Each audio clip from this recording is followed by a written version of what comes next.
Hi, I'm Tim. Welcome to Watchbox, and thanks for logging on. If you love this Omega, email me, tmosso@thewatchbox.com. It's in the description below, the direct purchase and pricing email question line from you to me and my hand-picked crew with your questions about buying this or any watch you see here on Watchbox Reviews. That's tmosso@thewatchbox.com. And today, we're discussing a blast from the past. 2001 specifically. This is the Omega Speedmaster Reduced Michael Schumacher limited edition of 6,000 pieces, a racing dial Speedmaster in the Speedy Reduced 39mm stainless steel case. The watch celebrates the 2000 championship season of Michael Schumacher with Scuderia Ferrari. Now the timepiece, of course, being the Speedy Reduced, is 39mm in diameter, 12 millimeters thick, 44.5 millimeters lug-to-lug with an 18 millimeter spacing between the lugs. We're going to throw this one on the wrist real quick, get an impression of how it fits. 16 centimeter circumference. You get a good sense of the size of my wrist here. By the way, we're using new equipment. Let me know how it looks.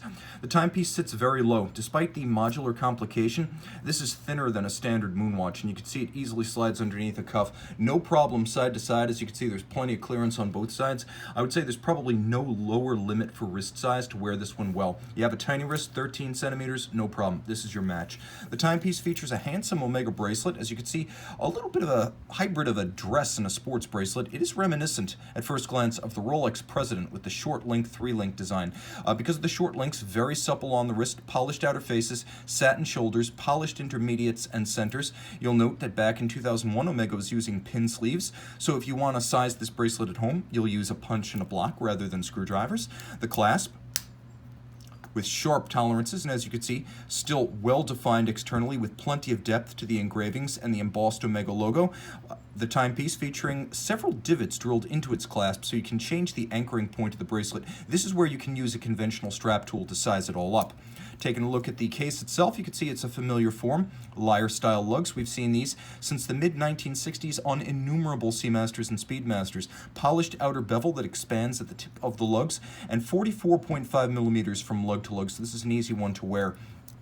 Anodized aluminum tachymeter bezel insert, and then you can see inboard of that true plexiglass, or I should say Hesselite as Omega calls it. It's a thermoplastic, and it creates a lovely off-axis distortion, just like as you'd see on a moon watch, albeit with a little bit more of a bubbled camber because it is shorter side to side.